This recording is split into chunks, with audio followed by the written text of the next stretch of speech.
The Kings' fourth quarter comeback comes up just short. A second straight game against the Clippers that comes down to the final possession and that the Kings lose by 1 point. A DeMar DeRozan miss at the end, not getting the defensive rebounds. They were so close. They were just so close. This Clippers team is a better team than the Kings. And the Kings put up a very good fight. Consistently coming back into this game, the Clippers would go on runs and the Kings would make sure to not let him get away, and Zach LaVine and DeMar DeRozan both started to score in the fourth quarter after struggling for most of the game, but they just couldn't get that final play to get out of here with a win. But I think that's two straight games of very good efforts for the Kings that just result in losses. Unfortunately, the Mavericks also beat the Raptors tonight, so it's going to come down to the final day. The Kings are playing the Suns, the Mavericks are playing the Grizzlies. One of those results has to go our way for us to be able to get the 9th seed and get that home playing game against the Mavericks. But luckily, those are two matchups that are favorable for us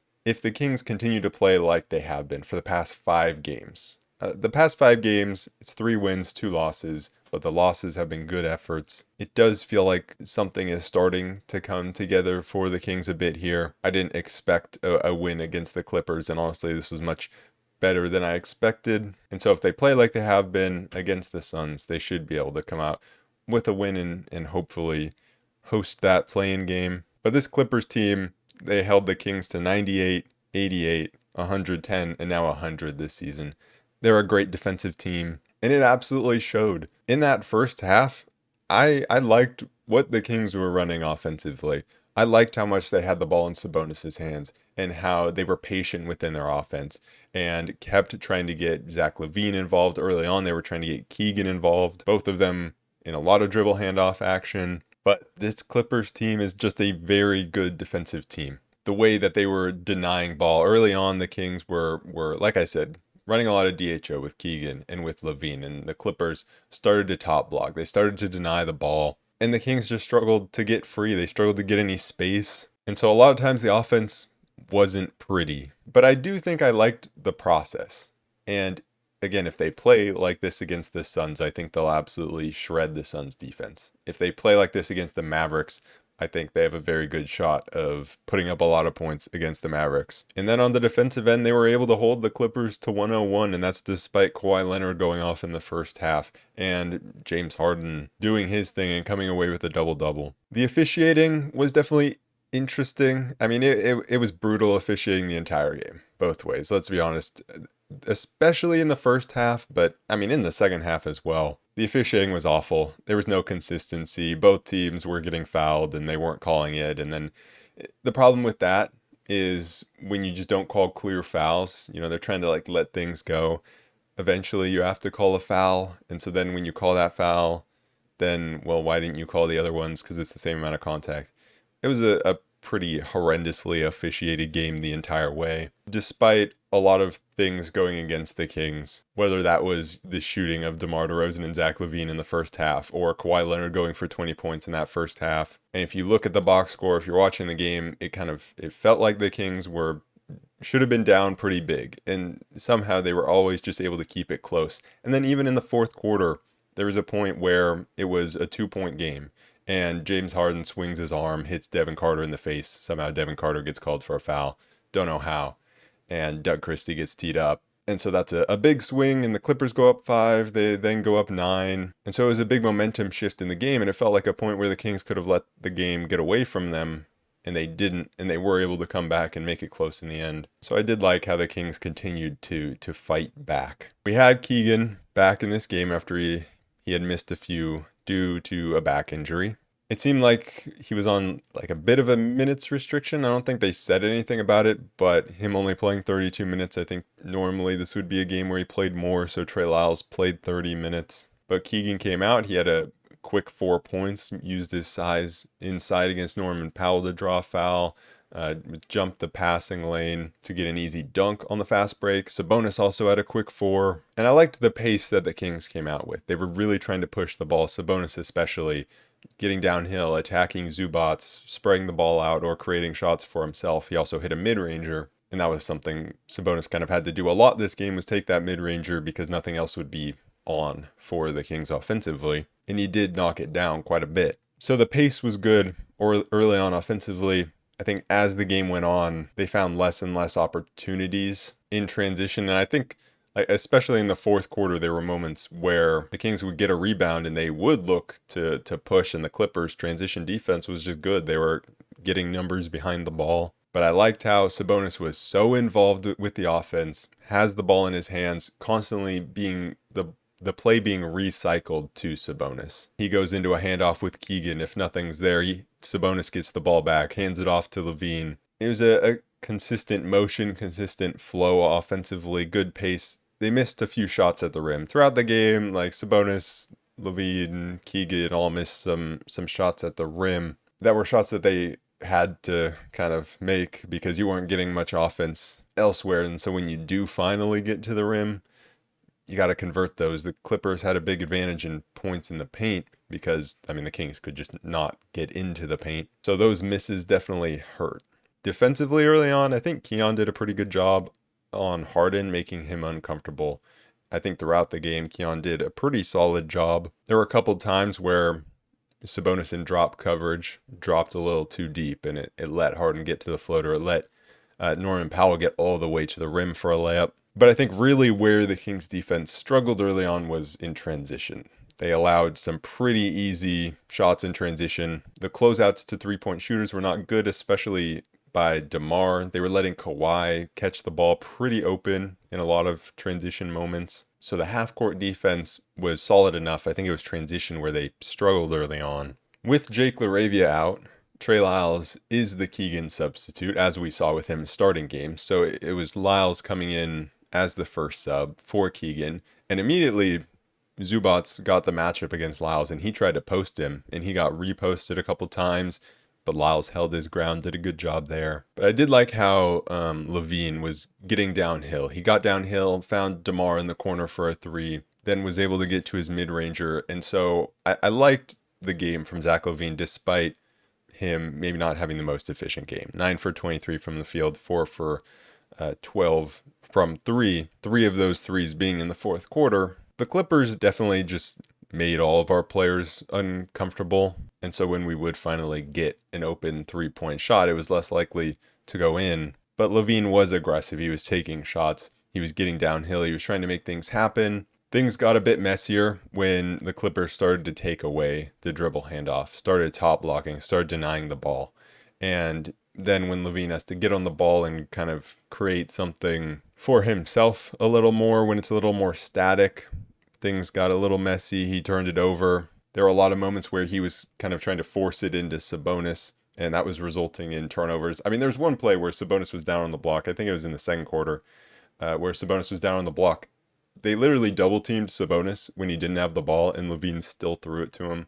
So there were just some of those hiccups in terms of LaVine being a primary ball handler at times, but I liked his aggressiveness. We had Jonas Valanciunas and Devin Carter come in for Sabonis and Keon, so the three guys off the bench were Lyles, Valanciunas, and Carter. And so I think you're seeing more what you're going to see in a play-in game. Obviously, we don't know the status of Jake LaRavia, like if he'll be ready or not. If he's not, then I think you definitely saw what the rotation's going to be. 8-man rotation here. And Valanciunas made a very nice impact on this game. Immediately, DeMar found him inside for a bucket, and then LaVine got a steal in the front court and hit a mid-ranger. But in those moments where Sabonis went out of the game, the offense was much harder to come by because we relied a lot on DeMar making something happen. And like I said, it was more static offensively. And against this Clippers team, it was just tough for DeMar to generate too many advantages when they were being so physical and pushing him out so far. And so we had to rely on some defense to offense moments, like LaVine getting the steal in the front court. Devin Carter got a steal and had a dunk. And I liked the way Keegan came back in and he was guarding James Harden with Kawhi on the bench. And I liked the way that both Devin Carter and Keegan Murray were pressing full court, being physical defensively. They drew 2 offensive fouls. Devin Carter drew one of those on an illegal screen. Then he got called for an offensive foul himself. There were a lot of offensive fouls in this game. I don't really know what the officials were doing. Like I said, it was just a really poor game for them. But I liked what the Kings were doing defensively, really pressuring, being physical, it was really Norman Powell that was carrying the load for the Clippers. He scored 10 points, knocked down a couple of threes. Harden also hit a three when Keegan went under on a screen. And the offense actually scored quite a bit late in the first quarter. I wouldn't say it was good offense, but it was offense that just kind of got it done. It felt very labored. We were running it down to the very end of the shot clock, but what it was a lot of DeMar trying to get to his spot in the mid-range, the Clippers kind of trying to crowd him, trying to send bodies, and then he would just send a late skip pass across the court. And from there, you had Lyles catching the ball in the wing and driving for a layup. You had Devin Carter driving against a closeout. You had Keegan hitting a corner three at the end of the first quarter off a DeMar skip pass. And so all DeMar was trying to do was draw the defense in a little, and then when they would commit too much to him, he would try to hit that skip pass. And then it was on others to create from there. It was on your Lyles and your Carters and your Keegans to be able to create something. And that's how it was for a lot of the game, just because of how good the Clippers defense was at crowding DeMar and crowding LaVine, especially when they were coming around these screens. And I thought there were a lot of times where maybe the Kings were sending too many screens, especially for LaVine. Sometimes I wanted them to just clear out because we were just crowding things up so much. And it was putting a lot of pressure on a guy like Keon Ellis to create off the dribble. And I don't think he had a particularly good offensive game when he was catching the ball, like just not making good decisions. But the Kings were up by 5 at the end of the first quarter, had 10 assists on 12 made field goals. DeMar went out of the game. And to start the second quarter, we went big. Sabonis and Valanciunas together with Devin Carter, Zach LaVine, and Keegan Murray. And so I'm wondering if this was just a trial run to see if we're going to do it against the Mavs. Because we've run Sabonis and Valanciunas together against the Mavs before. It worked really well. That being said, it's a much different Mavs team. Not saying that you can't do it still, because they have Anthony Davis, they have Daniel Gafford, they have these bigs that can play together. So there might be a time and place you can do it against the Mavs. So I feel like this was kind of a test run for that. But I'm still very skeptical of those lineups. I really don't like them. But there were some good moments. There was one where Valanciunas was in the post and he found Sabonis sealing inside for an and one. But we were susceptible in transition. Again, the transition defense was bad. We went to a zone with the big lineup, and immediately Kawhi Leonard gets a wide open corner three. So I'm very skeptical about this lineup just because of how bad it is defensively. You have to go to this zone. Very slow. You get killed in transition. And what you have to rely on is getting every offensive rebound and just dominating the paint on the offensive end and scoring every time. Valanciunas picked up his third foul early on what was pretty much a Ben Simmons flop. So we didn't see it last very long. Trey Lyles came in there, but it'll be interesting to see if we try it against the Suns. I very much doubt it. But yeah, we'll see come the Dallas game if we try to go to that. But I thought Devin Carter was making some really nice plays at the start of the second quarter, and I really just thought he had a great game altogether. He had a very nice finish off glass. 2 times he stopped transition opportunities for the Clippers. Both of the times being able to get out to Norman Powell, stop him from shooting the three, and also not let him just drive right by easily. Devin Carter was just getting up into guys, being physical, being disruptive, drawing offensive fouls. But that second quarter was a very tough one offensively for the Kings. The Clippers really locked in guarding the dribble handoff. It forced Zach LaVine to be the playmaker a ton. There were a ton of turnovers, and the Clippers were just being super physical. I liked that the Kings kept with it offensively, that they kept trying to run their offense. They didn't resort to isolations or anything like that. They were trying to be patient, but the offense was just very hard to come by. And Kawhi Leonard, on the other end, was dominating. He was getting to his spots, knocking down every shot. And James Harden also started to get the pick and roll with Zubac going a little bit. Zubac got some looks inside. But the Kings were just holding on to a lead, just barely. It was Trey Lyles getting 2 straight putbacks. And Lyles has been so good lately in these past couple of weeks. But also I think him getting those putbacks was generated because the Kings continued to run their offense, because they weren't just going to isolations, right? If you go to an isolation because you're frustrated offensively by the other team, there's going to be less room for those putbacks because the Clippers were putting a lot of pressure up top on the ball. It was allowing Lyles to slip down uncovered inside and get on the glass. You also had Sabonis hitting the three. Him being able to hit his jumpers in this game was huge with the way Zubac was playing down low. But what the Kings needed for better offense, was just for guys to be able to make smarter decisions and better plays when they caught the ball in the perimeter with a little bit of space. And I think Keon Ellis was the main guy that the Clippers were kind of not completely guarding. They were forcing the ball into his hands, still closing out on him, but then he just wasn't making good decisions out of that. He had a couple of turnovers and just wasn't making things happen. But I mean, that's the right strategy for the Clippers, right? It's a lot to ask of Keon Ellis, but when we have a team with like no point guard play, then sometimes that's just kind of what you have to rely on. You have to rely on other guys being able to catch the ball and attack these closeouts. Because I do think one thing that would have been helpful in this game is a ball handler that was confident in being patient and picking out the right pass and being able to find Sabonis diving to the rim more. So I think we missed a little bit of that. Towards the end of the second, there were some interesting plays. We got a delay of game warning after Harden just put two hands into the back of Keon and there was no call and he went out of bounds. There were 3 straight offensive fouls called. And then Kawhi Leonard hit a step back 3 to end the quarter, end the half, up 1 after the Kings held the lead for most of the half, and then Clippers hit that 3 and take the lead into halftime. So Kawhi had 20, Sabonis had a double-double at halftime, although they might have taken away a rebound, so maybe he didn't. But I liked what the Kings were trying to do offensively. But playing a defense like the Clippers is really what exposes this team for not having that true playmaking point guard. But they stayed in it with their defense. And I think the on-ball defense of Keon Ellis on James Harden was probably the most important because Kawhi Leonard got his. He was just making tough shots, getting to his spots. I mean, when he's healthy, he's one of the best players in the world. But we've seen James Harden be able to absolutely eat against us before, being able to get isolations against a guy like Keon Ellis and being able to get by him and draw fouls.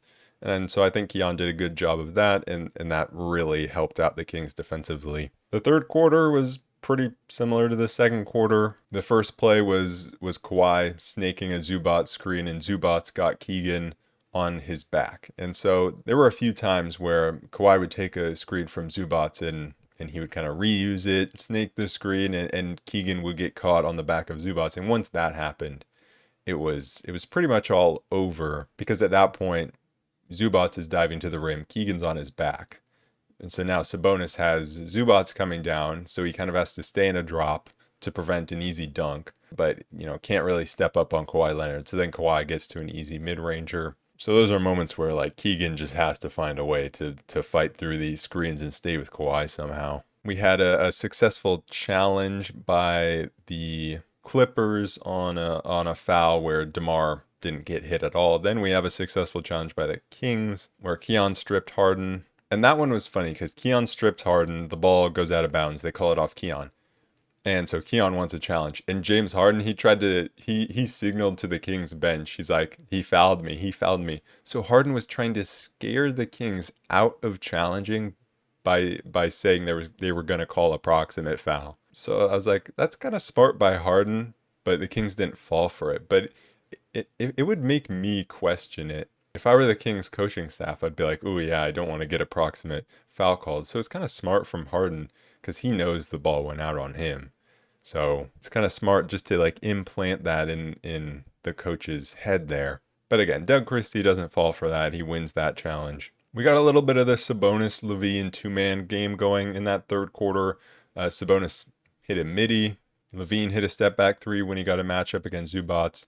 Then he drove again, found Sabonis for a mid-ranger. So I liked how LaVine really started to get going downhill or get to his shot, because I think early on in that quarter, like we saw Domas get downhill. And it was a really nice play, and he kicks it out to Keon in the corner, but Keon, he passes up the shot, and he passes it over to the wing. And by that point, the Clippers had rotated out, they had scrambled, and they had reset their defense. And so, again, these moments where the other guys were not making plays, and so LaVine and Sabonis kind of had to take things into their own hands to create this offense. So we finally got some offense going, but Chris Dunn got a few baskets because the Kings put so much attention on Kawhi Leonard and James Harden. Then we had another challenge. Keon Ellis stripped Norman Powell, and the Clippers challenged and got a foul call, but Norman Powell missed both, giving us pizza. And then Jonas Valanciunas comes in for Domantas Sabonis, and it was very interesting because In the first half, when Sabonis was out of the game, it was all these DeMar DeRozan skip passes, weird possessions, kind of chaotic offense that was very labored. It wasn't the best offense, even though we got some results from it. And so the first possession was horrible offense for the Kings. Like Devin Carter was stuck on the ball, nothing was happening. We get it to Valanciunas in the post with like 4 seconds on the clock or something, and he bails us out with a fadeaway. And so once he hit that fadeaway, then the game plan would just get the ball to Valanciunas every single time. He got to the line. All the offense was him in the post. The Clippers sent numbers a couple times, and the ball would get swung around. And so Valanciunas kind of kept the offense afloat there a little bit. And also Keegan got some offensive rebounds. He got a putback. But the Clippers shot well in the third quarter. James Harden hit a sidestep three. Ben Simmons had a really nice play throwing an alley-oop up to Derrick Jones Jr., and the Clippers did that quite a bit in the second half, throwing oops to Derrick Jones Jr. So the Clips shot well, but the Kings stayed in it with the possession battle, and that was kind of the story of the game. The Clippers shot 51% from the field, Kings 43%, but the Kings took 7 more field goal attempts and only 1 less free throw. Kings also shot 10 more threes and shot around the same percentage as the Clippers, 32-33%. So the Kings got 11 offensive rebounds to the Clippers 7, 11 turnovers to the Clippers 12. So despite not shooting it well, not being able to get the threes to go down, they stayed in it because of that possession battle. But they were down 5 going into the fourth quarter. And to start the fourth quarter, the Kings just went to DeMar DeRozan. He had a really quiet game. He wasn't really getting involved in the offense when Zach LaVine and Sabonis were on the floor. He was having a rough shooting game, and so they went to him. First play, he drives and gets to the line. And so they continued to try to get him involved. He got a mid-ranger to go. But the Clippers at times were making it really tough to get it to DeMar. There's one play where we got it to him so late, and Devin Carter just bailed us out with a crazy deep three at the buzzer. But we got a little bit of the DeMar DeRozan, Domantas Sabonis two-man game, which was nice. Sabonis got an and one out of that. And defensively, Devin Carter was absolutely everywhere. Like, he was doubling Kawhi Leonard, but then recovering out to James Harden. I just loved the defensive activity of Devin Carter. But you did have Derrick Jones Jr. knocking down a three when we tried to double Kawhi. He got to the mid-ranger. And then there were a couple of plays that felt like they were the plays that could have gotten the Kings back into the game. The momentum plays that could have gotten the Kings back into the game. And instead they went the other way. The Kings got 2 offensive rebounds, one by Lyles, one by Sabonis, but couldn't get it to go. LaVine missed a mid-ranger on the last shot. But it felt like Lyles and Sabonis kept wanting to go up and set screens for LaVine. And at some point, I feel like you just got to let LaVine go one-on-one a little bit. When you get these offensive rebounds, just kick it back out to him and then clear out a little bit. Or at least only send one screen. When we're sending both of these screens, things just got so clogged up. But there were times where LaVine had good mismatches and it felt like he could have gotten downhill. But we don't cash in on that possession. Then we're down 2 and James Harden smacks Devin Carter in the face, and somehow Devin Carter gets the foul call. Doug Christie gets a technical. Kings should have been down 2 with the ball. Instead, they're down 5. There's a turnover on a Sabonis LaVine dribble handoff.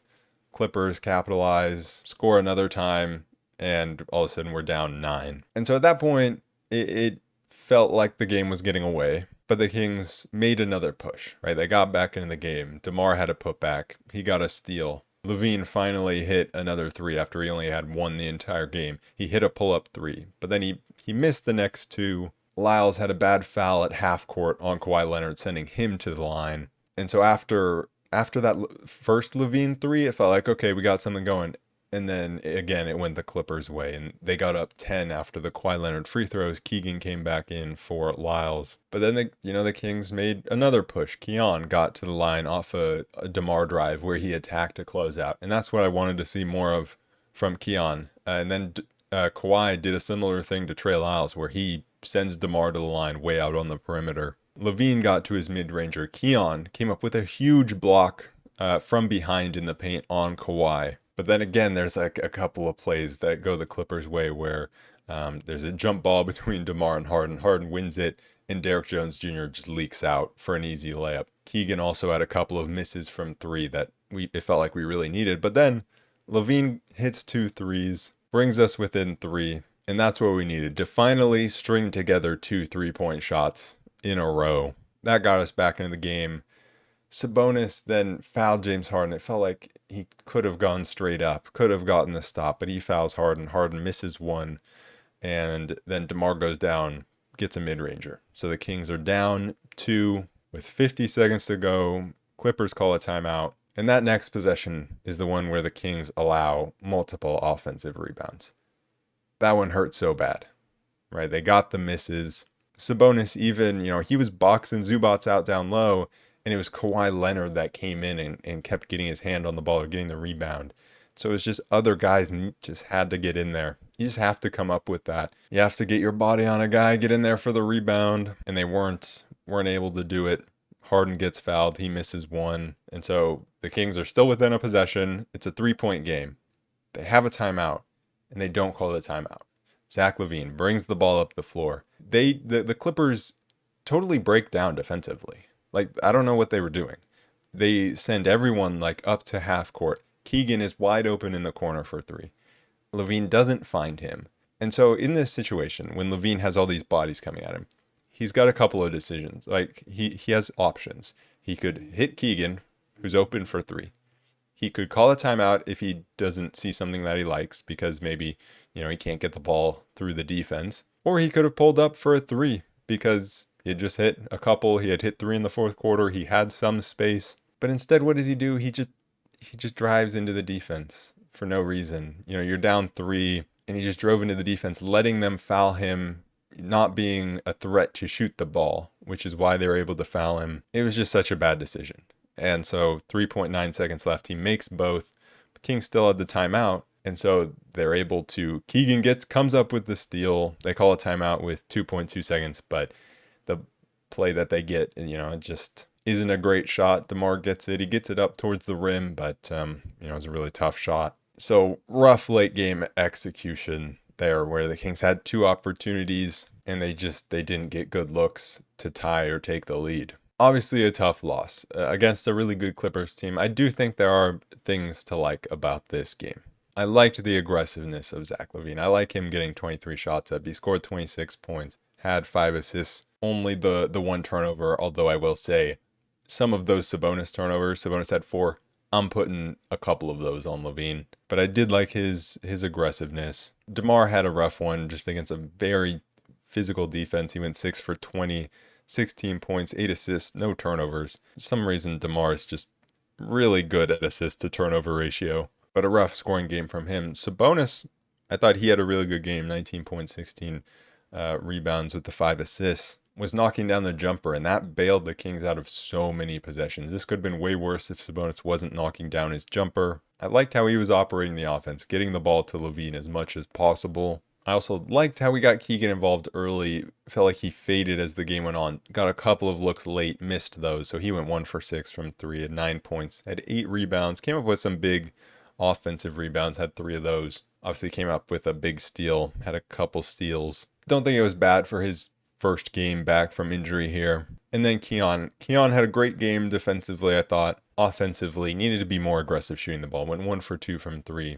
Either needed to be more aggressive shooting or needed to attack the closeouts better and make plays from there. Off the bench, you had Lyles playing 30 minutes, and he was great. I mean, Lyles has been so good for this team. 9 points, 7 rebounds, 3 of those offensive, knocked down a 3. He was huge. Devin Carter was big, 7 points on 3 for 6 from the field. He had a couple of steals, physical defense, getting up into James Harden, drawing offensive fouls. And then Valanciunas was big in his 10 minutes, 9 points on 3 for 5 from the field. So I think when you look forward to this Phoenix Suns game, if the Kings run the offense the way they did against the Clippers, get Zach LaVine involved a ton off these dribble handoffs, it should be much more effective. I think DeMar also should be much more effective. And with Kevin Durant out for the Phoenix Suns, that's huge because it allows Keegan to not have to defend Durant. You can put Keegan on Booker. That should help out the Kings' defense a ton.